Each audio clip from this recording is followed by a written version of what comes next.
एक जमाना आएगा कि लोगों का हाल ये होगा, यक़राऊन अल कुरान, क़राअत करेंगे कुरान। एक है तिलावत, एक क़राअत, वो जो अब फन बन गया। वला युजाविज़ु हनाजिरहुम, लेकिन वो कुरान उनके हलकों से नीचे नहीं उतरेगा, दिल तक कभी नहीं जाएगा, न दिल में दाखिल होगा न दिल से निकलेगा।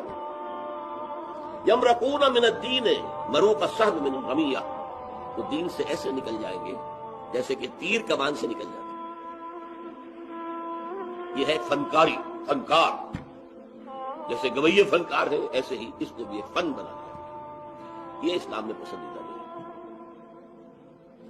फिर कुरान मजीद की तिलावत करना, एक ऐसा शख्स जो सूदी कारोबार कर रहा है, कुरान पढ़ रहा है, साफ फरमा दिया गया तिरमिज़ी की रिवायत है हज़रत सुहैब रूमी से, मा आमना बिल कुरान मन इस्तहल्ल महारिमाहु, जिस शख्स ने कुरान की हराम करदा चीजों को अपने लिए हलाल ठहरा लिया हो, उसका कुरान पर कोई ईमान ही नहीं।